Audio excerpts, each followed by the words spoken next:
Trinitarian somewhere along the line, but at the same time, I preach in a Jesus only church. They love me so much. Once they say a preacher from Nigeria, he said, "Hey, everybody," because they know that I don't have problem with your doctrine. And excuse me, sir, when their worship leader begins to sing, you feel the presence of God come down. Everybody is lost in God. And I said to him, I'm going to lose the presence of God simply because I'm holding on to my doctrine. So we need to begin to go beyond certain things. All of these are primordial things and all that. And since this meeting has been designed to aid our transition, it's only appropriate that we articulate the demand of heaven and accuracy. God never places a demand on any man unless he has given him something with which to respond. God will never ask you for something he hasn't given you grace to respond to. And therefore, our job is to see that we accurately design the work. Now, I mentioned that there are many words that are used in the 21st century. And one of the things we need to do is to learn to network. I've said that. You know, before now, you dare not transfer money from one bank to another. It will not get there till 2 months. But now today, you can do that on your phone and it gets immediately. But now today you can write a check, a Zenith Bank check, and send it to Access Bank, and in 3 days, the money has dropped into your account. In 3 days. Because there's something they call clearing house. It is when they go to clearing house, they take all the checks and see how to balance it from among them. All that happens behind the scene while you are getting your money. So you need to begin to see, how can I make my ministry valuable and benefit from others? And one of the things is that you need to support another church. I know that in our association there's so much demand. The local chapter, the conference, then the national, the convention, and all that, the state, and all that. And so there's always some money to give. There's always some levies to pay, to the point that the local churches might not even be able to carry all that. But one thing you need to do is that you need to specifically look for another branch of the church, another ministry into which you sow some seed, into which you bless. I can say to the pastor of this assembly, we're having youth week. Pastor, are your youth available? I want to send my youth to join with your youth and let them do evangelism or crusade around this area. And everybody that comes there, that gives their life to Christ, you follow them up. And then the following year, I thought we used to do it in the village. The villagers, they used to gather together and they would do, what's that thing? Sharoko? Or is it Sharoko? Or what's that name you call it? I know it among the Yorubas and all that, whereby the whole of 10 of us, we can decide to farm for this man. Okay, it's more like cooperative, but locally we can farm for this man today. And then we come to this person, and then tomorrow we go to this man, next tomorrow we go to this man, and we do that. If we did that in the village so that you can have a large harvest next year, why can't we do that in church? Why can't your women, the women of First Baptist Church, join up with the women in Albarca Fellowship Baptist Church and hold a program for the benefit of this local assembly? And then they can do some return back to you. Networking. Individual pastor needs a mentor. There has to be somebody you can look up to. It's only in church that arrogance is stopping us. But the Pentecostals, they've gotten that area right, even though there are abuses. But you need a mentor.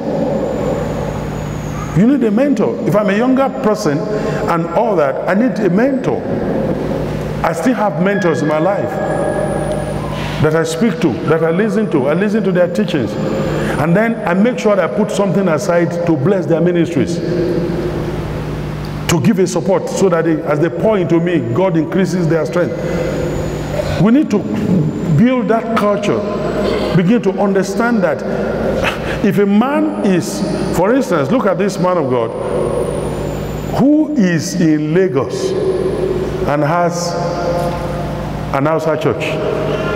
When he told me, I said, He said, yeah, we have an answer church, and the membership is just like our English church. I said, how did you do that in Lagos? He said, well, I was led to go to their community to hold crusade. We did that. And I told the people, if you want to know where our church, and I just saw a crowd of people. We loaded them in church. And what do? We said, the best is to start a church for them. And then he just started an outside church in the heart of Yoruba land. If I perceive that we have similar kind of ministry, I want to have a relationship with him. I want him to mentor me. I want to be part of it. I want to be a blessing to him so that he can also pour into me. Do you understand what I'm saying? We need to know the place of mentoring and then relate with one another. And then such a person who can ask you the critical questions. Such a person who will say, how about your private life? How about this area of your struggle? How about this? How about this? How about that? Who can ask you critical questions to help you, not to judge you, not to destroy you, but to see how to bring you out. Recently, there is a scandal that just broke out and people were picketing, and some of us who had some influence had to call each other at the back and said, hey, look, what are we going to do about this? So making all the background is okay, you call this person, I call the other person, call this person, and then please tell the man that he submits to, who is his mentor, to get him off the stage.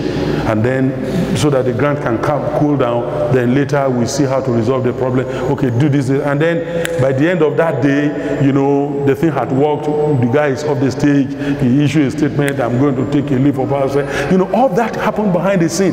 If I don't tell you, you won't know. That's the benefit of having a mentor. Whereby if you are in crisis, he can come in and quickly stand with you and take charge of that. Years ago, I had to help some pastors who are running into, you know, issues, immoral issues or something, and then I got to know it and all that, and I just checked into a hotel. I said, don't tell anybody about it. Don't this. They call the wife, they said, we resolve it, see how to settle, and all that. I said, give me your leadership, whatever. We put new leaders, and they handled the place. In 3 months' time, he got restored back to his church, and nobody knew about it, not a single member of the church. So a lot of things happens when you have mentors. They can help you through your struggles, through crisis. No, I know those of you here, I know you are very holy, you have no struggle. So I'm only talking to the people out there.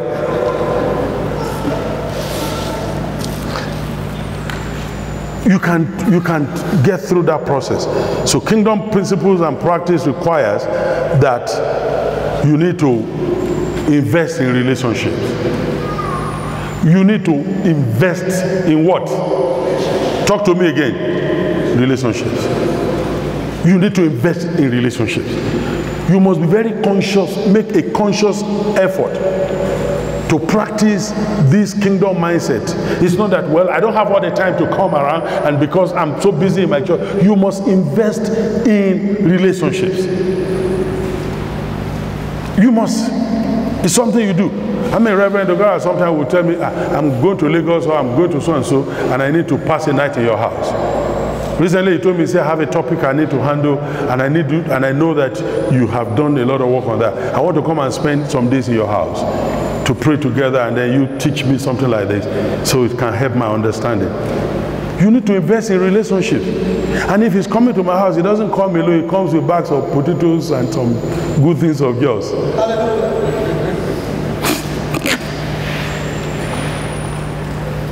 And then we just become a blessing to each other, and we'll be able to invest in relationships so that if you are in trouble, somebody can look out for you.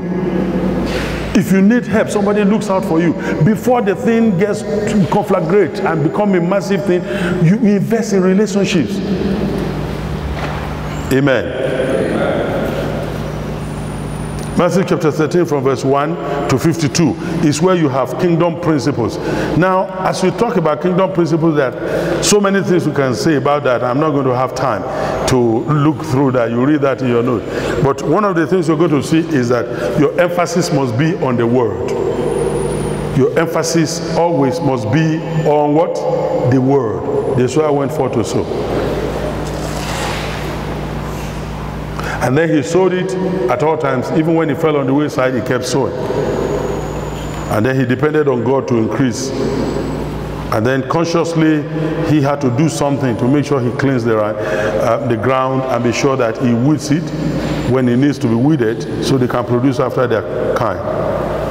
And then they had to keep vigilant to make sure the enemy does not sow tares.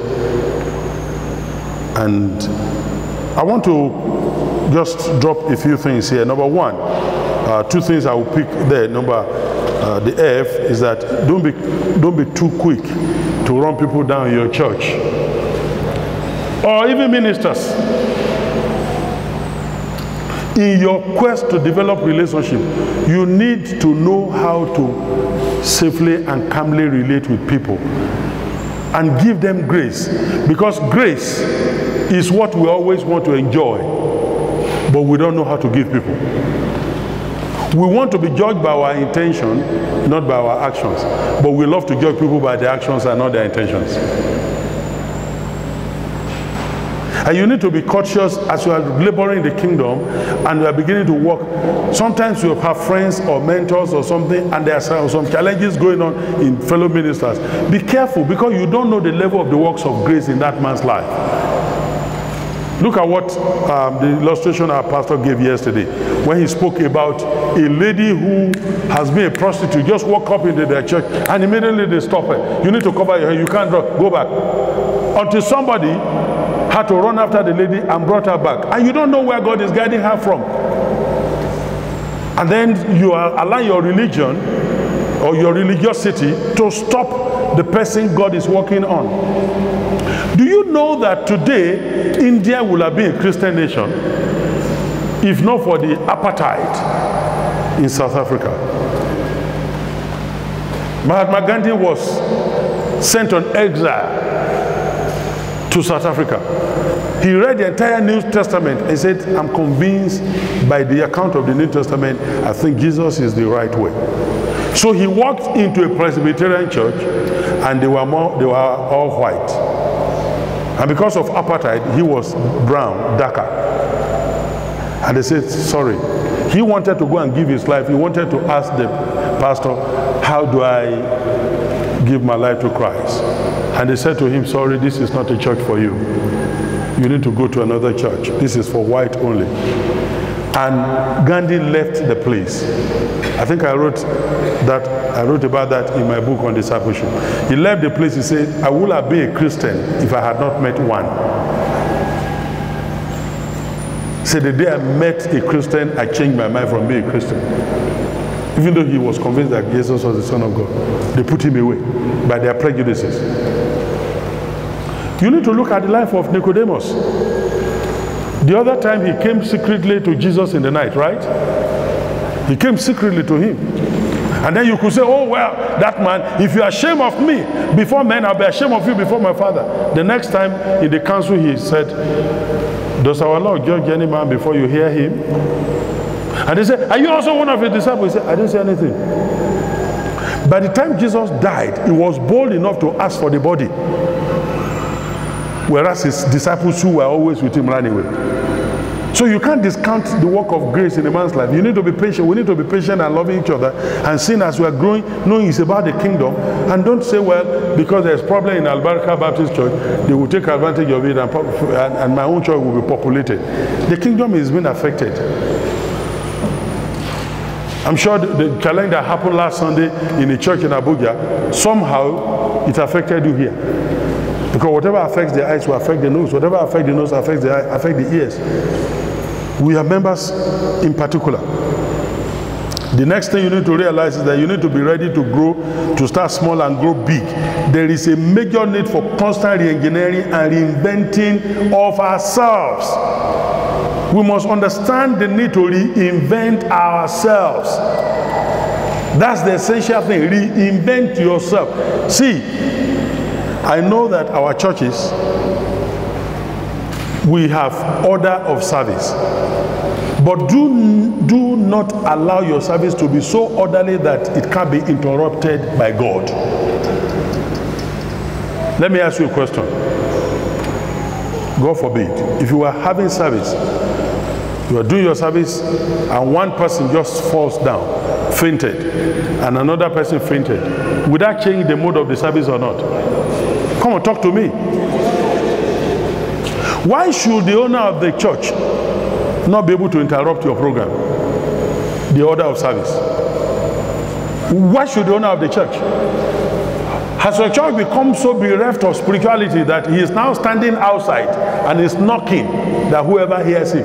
The owner of the church is now standing outside knocking. and say, whoever hears me. Remember, he was speaking to the churches. He was speaking to the pastor. He said, now I'm standing at the door and I'm knocking. That's the owner of the church.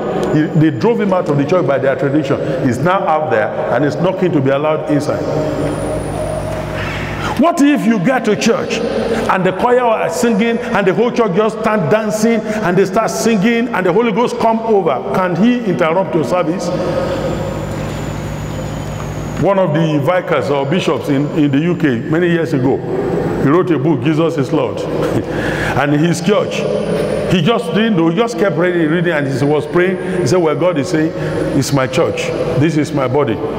He said, be diligent to take care of the flock of God. If he says, okay, Lord, I don't know what that means. If you say you are Lord over your church, okay, Lord, Jesus is Lord. You will tell the church member, I say, look here, Jesus is Lord. Look there, Jesus is Lord. Look here, Jesus is Lord. Everyone just declare, Jesus is Lord. You are the Lord over. He thought that was what it was until the Holy Spirit just took over and the place erupted in revival. Then he understood that the Lordship of Christ is to allow him to rule the church the way he wants. And so if you come into service and all of a sudden prayer is going on and everything just went wild and then you feel led to start laying hands on people and pray. You know, years ago I went through this.